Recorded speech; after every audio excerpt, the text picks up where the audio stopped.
Virtualmente todos na Terra, independente de sua religião ou nacionalidade, reconhecem que existe alguma espécie de batalha ocorrendo no mundo entre as forças do bem e do mal. Uma luta colossal entre a luz e as trevas, a verdade e o erro, a opressão e a liberdade, o bom e o mal, e finalmente, a vida e a morte. Qual é a história por trás deste evidente paradoxo? Muitas religiões, assim como a Bíblia, ensinam que além deste véu tridimensional do mundo físico que vemos, existe outro mundo espiritual que não podemos ver. Nesta realidade invisível ao nosso redor, se desencadeia uma batalha titânica entre o herói supremo e justo contra o vilão mais cruel e maligno. A grande pergunta é: quem são esses personagens e como e onde começou esta crise cósmica? Este é o maior mistério de todas as épocas e a história mais fascinante e verdadeira que jamais tem sido contada. Esta crise envolve cada pessoa sobre a Terra. Sim, cada pessoa.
A história humana está repleta de cenas de guerras.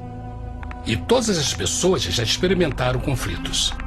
Mas para entender a origem do mal, devemos viajar ao passado para a Primeira Guerra do Universo. Porque esta guerra não aconteceu na Terra. Antes que o nosso mundo existisse, houve uma guerra no céu. Mesmo as palavras guerra no céu soam como uma contradição. É quase inimaginável para nós que pudesse haver batalhas e conflitos entre as criações de Deus no paraíso. O que pode ter causado este conflito celestial? Graças a um livro antigo chamado Bíblia, temos detalhes suficientes para poder juntar as peças e desatar os nós. Mesmo que trágica, é uma extraordinária e bela história de amor que vai desde o princípio dos tempos até tocar pessoalmente a você, a mim e a cada indivíduo na Terra. Nossa história começa há muito tempo atrás na capital do universo. Em um lugar chamado Céu, que estava repleto de seres angelicais que amavam fazer a vontade de Deus.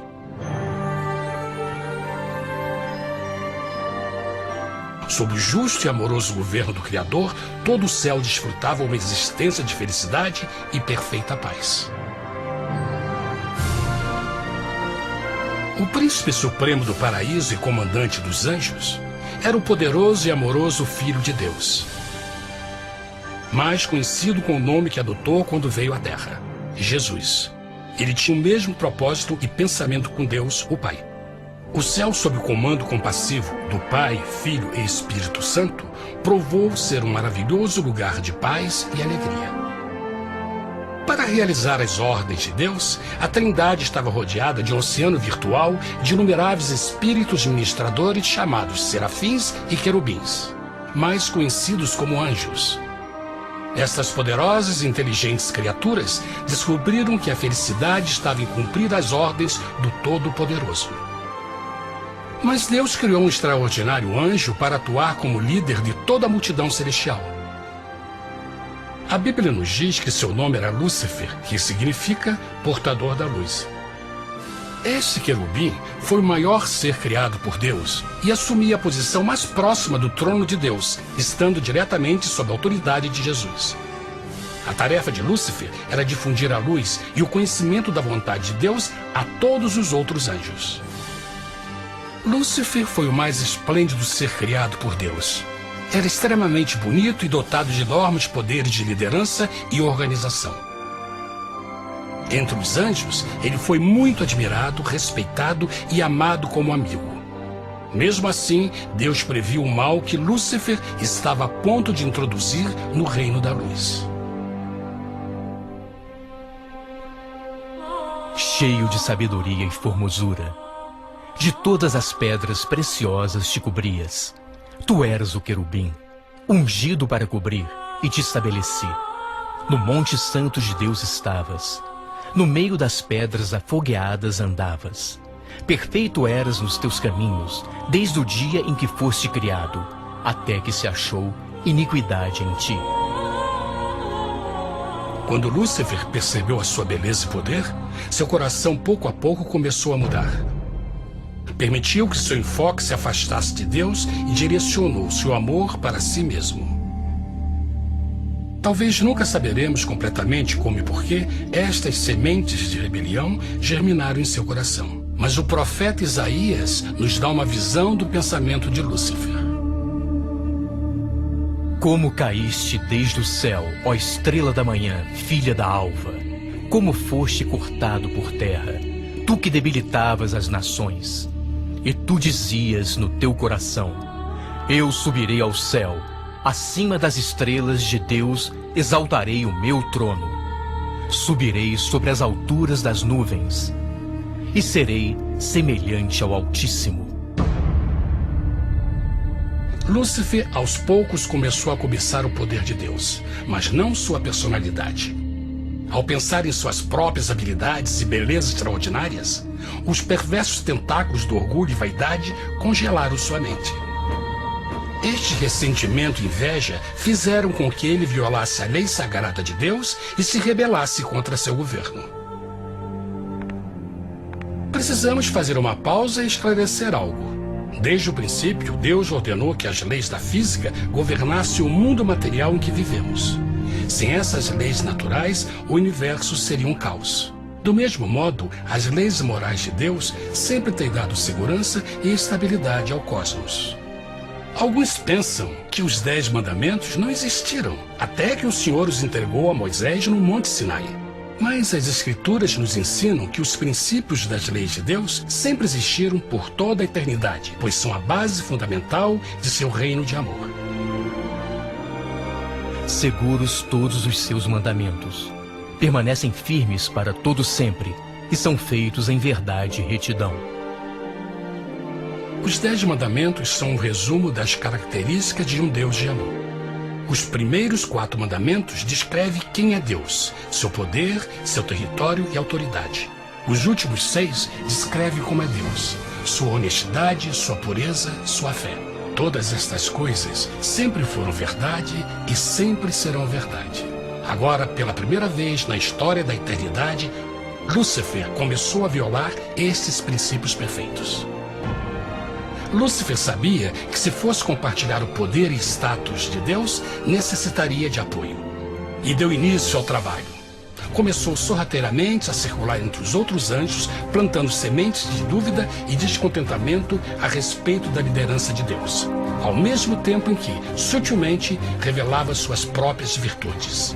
Ele insinuou que Deus abusava de seu poder divino e suas leis restringiam a verdadeira liberdade e felicidade de suas criaturas.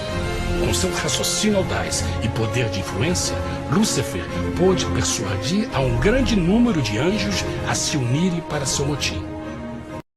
Talvez se perguntem, como tantos anjos inteligentes puderam seguir esse desertor? Bom, lembrem que até esse ponto nenhum anjo tinha escutado uma mentira. E nesse primeiro estágio da rebelião, os anjos não perceberam a obsessão de Lúcifer em assumir a posição de Deus. Não sabiam que finalmente ele planejaria a tortura e o assassinato do Filho de Deus na cruz com a intenção de ocupar o seu trono. Estranhamente, Lúcifer pensou que poderia ocultar seus verdadeiros propósitos de Deus. Ai dos que querem esconder profundamente o seu propósito do Senhor e fazem as suas obras às escuras e dizem: quem nos vê e quem nos conhece? Não pense nem por um momento que a rebelião de Lúcifer surpreendeu Deus e o pegou desprevenido. O Senhor sabe de todas as coisas e os pensamentos de suas criaturas. Ele entendia exatamente o que estava se passando pela mente de Lúcifer. E piedosamente Deus advertiu o desgarrado anjo do perigo. Mas no final, o orgulho e a vaidade não permitiram que Lúcifer se arrependesse. Então, iniciou a rebelião total contra Deus em vez da humilde obediência. Alguns podem perguntar: isso significa que Deus criou um anjo defeituoso? Não, mas ele criou Lúcifer com livre-arbítrio. Verão que o livre-arbítrio é uma coisa maravilhosa, mas também muito perigosa, incluindo o risco de uma rebelião e a possibilidade de que o amor de Deus seja rejeitado. Vejam que o amor real não pode vir de uma criatura pré-programada e não pode ser forçado, deve ser voluntariamente dado. Por exemplo, mesmo que seja bonito este cachorro robô, na verdade, nunca poderá amar-me. Posso fazer que pareça que me ame, mas só estará seguindo instruções pré-programadas. Não tem opção. Por outro lado, este pequenino está realmente feliz em ver-me. Ele decidiu dar-me seu afeto. E com o tempo, nossa relação se fará mais forte, enquanto eu ame e cuide bem dele. Do mesmo modo, um Deus de amor só quer amor verdadeiro de suas criaturas. E para que isso aconteça, elas precisam ter o livre-arbítrio. A rebelião de Lúcifer é a maior evidência de que ele tinha esta liberdade. Agora, a grande pergunta é: como Deus enfrentaria esta crise? Como lidaria com Lúcifer e com os milhões de anjos que se uniram nessa rebelião? Muitos questionam: por que Deus não acabou imediatamente com a rebelião? Afinal, ele poderia facilmente vaporizar Lúcifer com um raio. Mas isto teria solucionado o problema? Não, pelo contrário. Isso só teria intensificado as dúvidas e suspeitas que Lúcifer havia plantado na mente dos anjos. Lembrem que Lúcifer sabia, como ninguém mais, da engrenagem interna do governo de Deus. Sua destruição seria vista como parte de uma grande armação, e a razão que o motivou a servir Deus teria sido o medo da represália e não o amor. O Senhor sabia, na sua sabedoria, que a melhor forma de enfrentar a crise era permitindo que tudo seguisse o seu curso. Esta seria a única forma de se assegurar que o mal não se ergueria outra vez. Deixai crescer ambos juntos até a ceifa.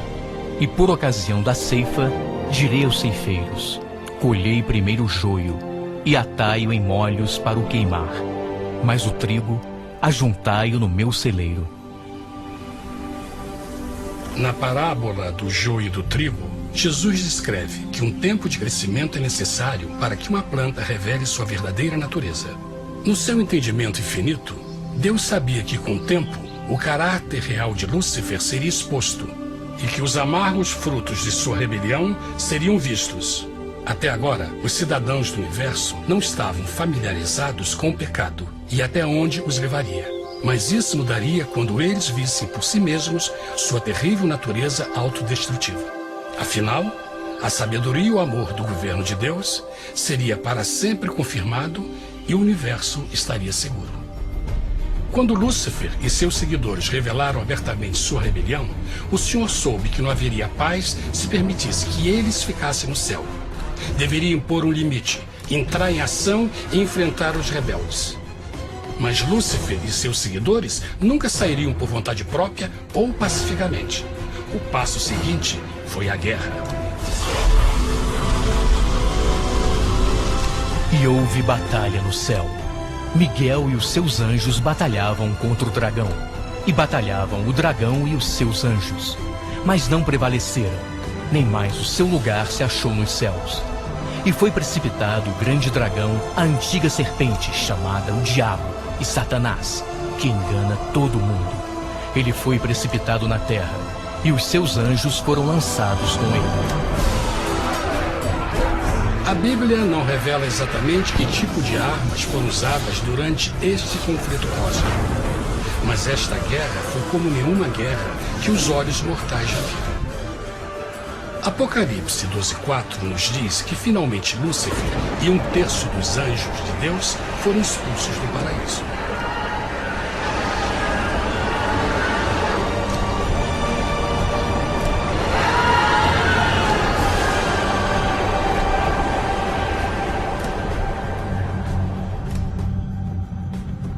Mas e agora?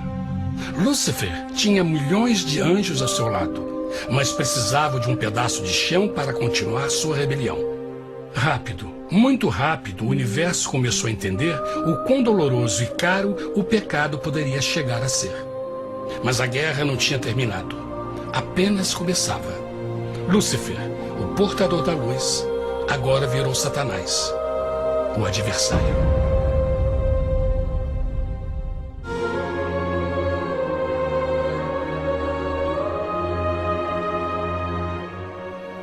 Depois da guerra no céu, Satanás e seus anjos caídos foram expulsos da corte de glória.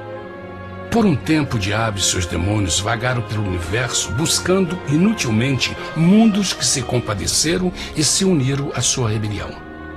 Enquanto isto, o coração de Deus sentia intensamente o vazio que deixou a perda de Lúcifer e seus anjos.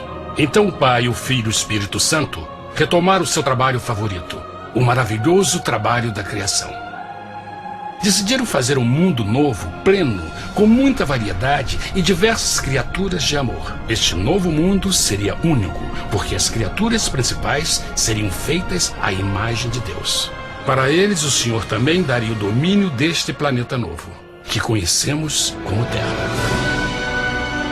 No princípio, Deus criou a terra. E viu Deus tudo quanto tinha feito, e eis que era muito bom. Que imagem maravilhosa!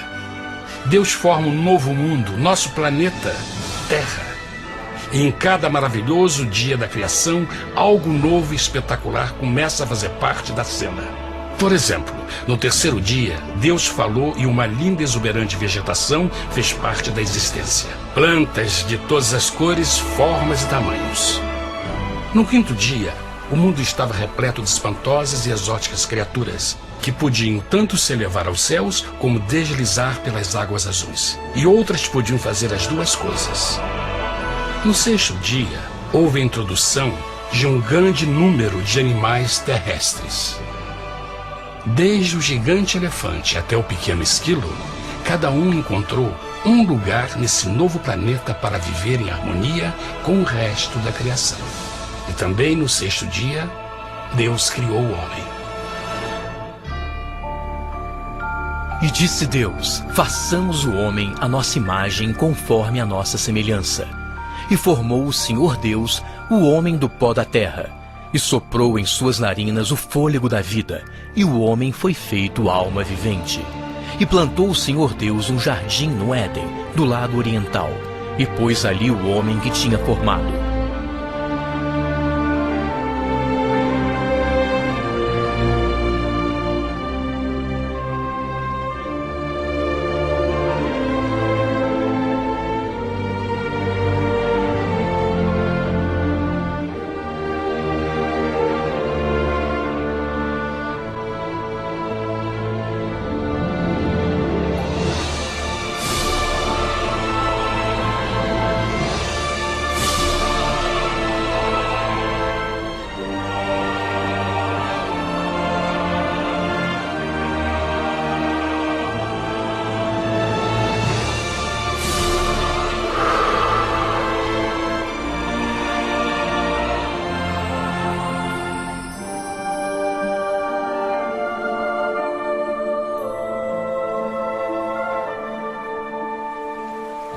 Mas que grande honra ser criado à semelhança de Deus, ser um indivíduo com liberdade de pensamento.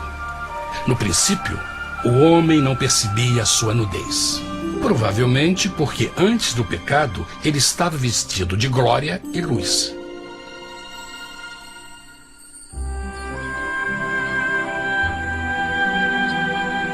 Deus também criou a companheira perfeita para Adão, sua bela esposa Eva.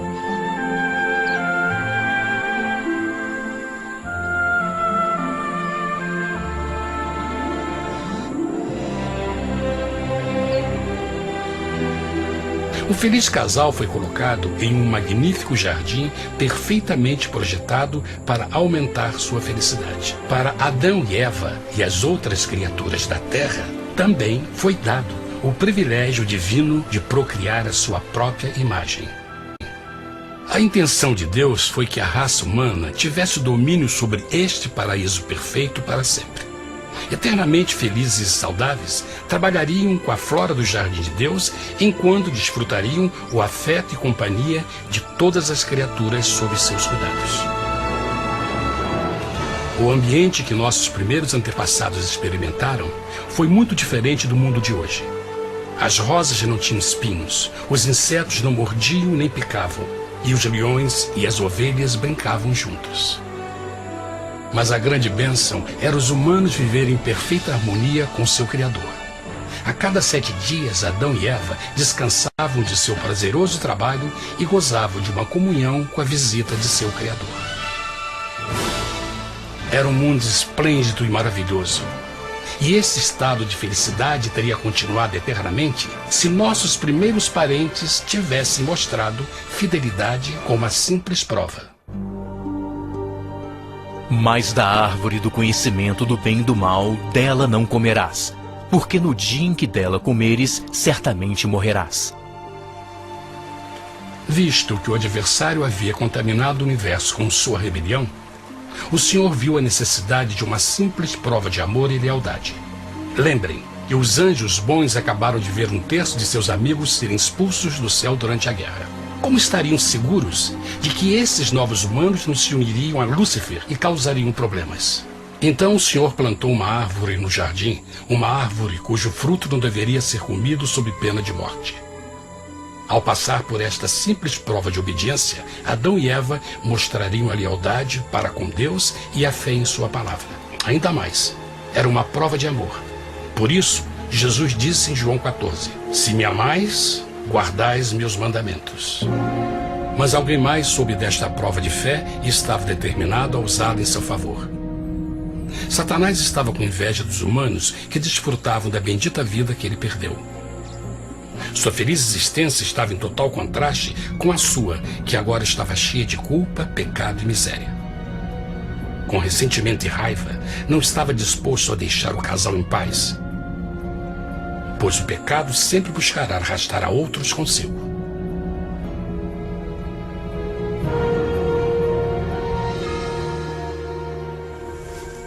Então um dia, quando Eva estava concentrada em seu agradável trabalho, se viu sozinha e muito perto da árvore proibida. Foi quando Satanás viu sua oportunidade. Através de uma serpente hipnotizante, o anjo caído chamou Eva até a árvore e a envolveu em uma conversação.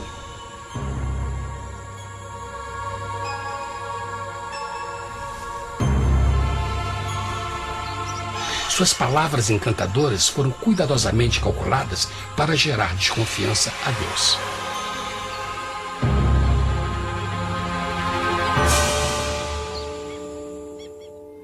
A serpente replicou à mulher, de modo algum morrereis. Deus sabe que no dia em que dele comerdes, vossos olhos se abrirão, e sereis como Deus, conhecedores do bem e do mal. A mulher notou que a árvore era boa para comer, pois era atraente aos olhos e desejável para alcançar sabedoria. Colheu o seu fruto e comeu. Deu também ao seu marido, que comeu assim como ela. Tragicamente, quando Eva escutou a suave e sedutora voz do tentador, começou a ter certas dúvidas da palavra de Deus. A serpente enganou-o com a promessa de grande poder e sabedoria. Isso chamou sua atenção. Além disso, aparentemente um fruto deu à serpente a habilidade de falar. Que outros poderes poderia dar a ela?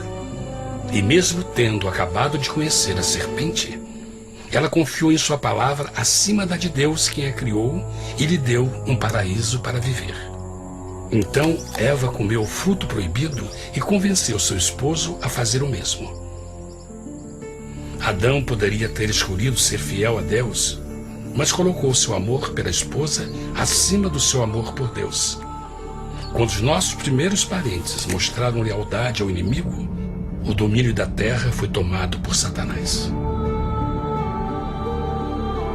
Não sabeis que, vos oferecendo a alguém para lhe obedecer, vos tornais escravos daquele a quem obedeceis? Ninguém pode servir a dois senhores. Este mundo agora seria o último campo de batalha entre o bem e o mal, e o coração de cada homem e mulher seria o prêmio. Adão e Eva não se deram conta desse tempo, mas seu momento de desconfiança e desafio abriria as comportas do sofrimento de milhões de pessoas durante milhares de anos.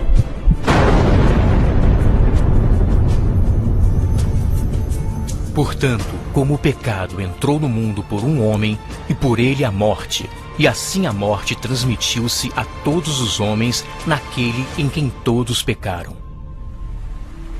Nossos primeiros parentes logo enfrentaram o terrível resultado de seu pecado. Em estado santo, Adão e Eva resplandeciam com túnicas de glória. Depois de pecarem, suas túnicas naturais de luz se desfizeram e eles ficaram mortificados com a sensação de sua nudez. Vergonha e temor tomaram lugar de sua alegria e paz e trataram de cobrir sua nudez com folhas. Agora eles se encontravam sob constante influência do diabo. Ao ceder à tentação, debilitaram sua natureza, e Satanás ganhou poder sobre a humanidade. As pessoas não podiam resistir às tentações do diabo com sua própria força. Por último, e o mais aterrador, se encontravam vivendo sob a pena de morte iminente. Deus havia advertido que a desobediência traria a morte. Já tinha experimentado a morte espiritual. Quanto tempo passaria para sofrerem a morte física também? Nesse ponto, seu futuro não tinha nada mais que escuridão e desespero. Tendo expulsado o homem, colocou diante do jardim do Éden os querubins com o cintilar da espada flamejante, para guardar o caminho da árvore da vida. Como o pecado provocou a expulsão dos anjos caídos de seu lar celestial, agora pela desobediência, Adão e Eva foram tirados de seu jardim, seu lar no paraíso. Tudo à sua volta estava mudando rapidamente, e a humanidade se encontrou suscetível às dores, doenças e finalmente à morte. Até os animais e plantas estavam infectados pela terrível maldição. Os espinhos e cardos agora apareciam em árvores e flores, e os animais que antes eram gentis começaram a se matar e a devorar uns aos outros. O pior resultado foi que o pecado separou a humanidade de Deus. Mas vossas iniquidades cavaram um abismo entre vós e vosso Deus. São vossos pecados que ocultaram de vós sua face, para não vos escutar. Na criação, foram dados a Adão e Eva a honra de falar com os anjos, e até com o Filho de Deus cara a cara. Mas Deus é tão puro e santo que nenhum mal pode existir na sua presença. Agora que os primeiros humanos tinham pecado, Deus afastou sua santa presença deles para a sua própria proteção. O pecado tinha queimado uma parte da alma do homem que já não podia ver a dimensão espiritual. Deste momento em diante, a comunicação com o céu seria limitada. Mesmo com todas estas maldições caindo sobre Adão e Eva, o coração do Senhor se encheu de compaixão. A lei que haviam violado não poderia ser alterada para salvá-los, pois é tão sagrada e imutável como Deus mesmo. O Senhor sabia que havia só uma maneira na qual o homem podia se redimir. Então um plano foi revelado, nascido do fundo do coração de Deus. Um plano para salvar o homem de seu encontro com a morte eterna e restaurar tudo que estava perdido com o pecado. Seria de grande intensidade, alcance e poder, mas seria um plano que também implicaria num enorme sacrifício. O amor de Deus para conosco se manifestou por ter enviado ao mundo seu Filho unigênito, a fim de vivermos por ele. Nisso consiste o amor, não em termos nos amado a Deus, mas em ele nos ter amado e enviado seu Filho para se sacrificar por nossos pecados. As Escrituras claramente ensinam em Romanos 6:23, o custo do pecado é a morte. A lei violada demandava a vida do pecador e só tinha um em todo o universo qualificado como substituto da humanidade. O Criador só podia pagar a dívida de suas criaturas tomando seu lugar. Então Jesus Cristo, o Filho de Deus, concordou em deixar a pureza, glória e segurança do céu. Ele viria para morrer em nome do homem em seu malvado e renegado planeta. Ele nasceria como um inocente e indefeso bebê, suportaria uma vida de dor e vergonha e mesmo assim viveria uma perfeita e vitoriosa vida. Finalmente, ele teria uma morte humilhante para poder ser o substituto da humanidade caída. Por seu sacrifício, a humanidade incrivelmente receberia uma nova oportunidade de ter a vida eterna. Seu sangue seria o resgate para um mundo raptado por Satanás. Este maravilhoso plano de redenção foi graficamente ilustrado no sistema de sacrifício de animais ordenado por Deus depois da queda do homem. O Senhor tinha avisado Adão e Eva que iriam morrer no dia em que comessem do fruto proibido. E como que permaneceram vivos? A Bíblia nos diz que imediatamente depois do pecado, Deus providenciou roupas na forma de peles de animais. É bom notar que o Apocalipse se refere a Jesus Cristo como a ovelha que foi morta desde o princípio do mundo. Isso indica que uma ovelha foi sacrificada no mesmo dia para prevenir suas mortes imediatas. Pela fé, neste sacrifício, suas mortes foram simbolicamente transferidas deles para a criatura inocente. A ovelha certamente era a representação de Jesus. Assim, um raio de esperança foi dado em uma situação de escuridão e desespero. Através do arrependimento e a fé no sangue do Messias, qualquer humano poderia uma vez mais ser filho de Deus.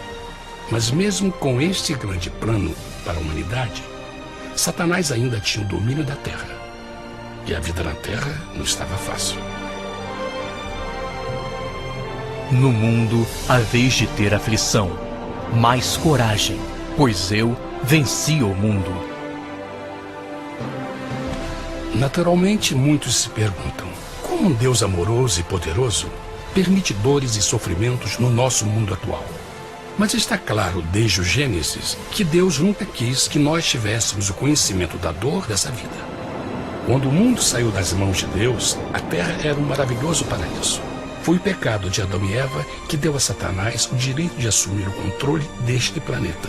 Devido à sua trágica eleição, o diabo e seus súditos ganharam o poder de tentar e atormentar os humanos, introduzindo a doença, a dor e o sofrimento.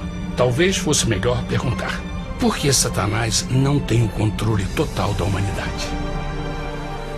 A resposta é Jesus Cristo. Talvez já perceberam que a morte de Jesus na cruz deu a cada um de nós a oportunidade de sermos salvos, mas na verdade fez muito mais do que isso. Quando o Salvador ofereceu sua vida para redimir a terra, esse ato poria restrições ao controle de Satanás sobre a humanidade. Satanás não poderia forçar nossa vontade e seu poder de nos ferir seria limitado. O sacrifício de Cristo também nos trouxe um tempo de prova, durante o qual poderíamos ver a diferença entre o governo de Deus e o de Satanás, e então decidir a quem servir. Finalmente, pelo sacrifício que fez Jesus, o reino de Satanás chegará ao seu final, e um dia a terra será devolvida ao homem mais maravilhosa do que era no princípio. Mesmo Adão e Eva tendo começado suas vidas como exilados do paraíso, ainda tinham esperança. Deus providenciou peles de animais sacrificados para se cobrirem. Mas o mais importante, ele prometeu o sangue do Cordeiro de Deus para pagar por seu pecado, se aceitassem Cristo e se arrependessem. Uma grande pergunta permanece: as pessoas aceitaria o grande presente de Deus? Como escaparemos se agora desprezarmos a mensagem tão sublime da salvação? A incrível história que acabaram de escutar é verdade e afeta vocês. Pois, pelo desejo de Satanás de ser Deus e a desconfiança e desobediência de Adão e Eva, todos nós nos encontramos em uma situação perigosa. De um lado, a humanidade foi grandemente favorecida por Deus com uma segunda chance de recuperar nosso lugar no Éden. Por outro lado, se nós desistirmos de aproveitar esta grande chance, nos tornaremos escravos de Satanás e finalmente seremos destruídos quando Deus limpar o universo do pecado. Amigos, não há melhor hora de fazer sua escolha por Jesus do que agora mesmo. Nenhum de nós sabe quanto tempo mais teremos que viver nesta terra. Jesus nos tem mostrado grande interesse no seu bem-estar e seu amor por vocês o levou a providenciar uma maneira de escaparmos de uma futura destruição. Ele quer que você o aceite e se arrependa de seus pecados. Através de Cristo, pode encontrar o perdão para tornar-se como Ele em caráter. A triste notícia é que Satanás atua de todas as formas possíveis para evitar que aceite o presente da salvação de Deus. Devido à nossa rotina da vida, o amor ao dinheiro ou alguma outra distração fascinante, ele trabalha para manter a todos ocupados e afastados do que, na realidade, mais importa, sua salvação eterna. Para que entendam a realidade da situação e que se você não escolhe a Jesus por omissão, está escolhendo a Satanás. Mesmo que a terrível escolha de Adão e Eva nos traga morte e miséria, vocês agora podem tomar uma melhor decisão. Deus está oferecendo uma paz que satisfaz o anseio mais profundo de sua alma e uma alegria que não encontrará nas atribulações deste mundo. O desejo que tem o coração de Deus é que seja salvo e esteja com Ele no paraíso. Mas o único que pode mantê-lo fora do céu é você. Imagine a tragédia que seria se você recusasse este precioso presente. Você pode decidir hoje e aceitar a salvação que Deus prometeu. Na verdade, nesse momento, pode aceitar a vida eterna através de Jesus Cristo. Posso convidá-lo para que acompanhe agora mesmo em uma simples oração, aceitando sua maravilhosa oferta? Por favor, repita depois de mim. Querido Pai Celestial, venho a Ti agora e humildemente pedir Teu perdão. Senhor, confesso que sou um pecador e violei Tua santa lei. Entendo que a pena por esse pecado é a morte. Acredito que Jesus Cristo sofreu e morreu na cruz para receber o castigo por todos os nossos pecados. Acredito que Jesus ressuscitou e eu o aceito como meu Salvador pessoal. A partir deste momento em diante, Te dou o meu coração e eu o aceito como o Senhor da minha vida. Por favor, perdoa todos os meus pecados e envia Teu Espírito para ajudar-me a fazer a Tua vontade. Te agradeço por Teu grande amor e aceito Teu presente da vida eterna. E eu oro tudo isso em nome de Jesus. Amém.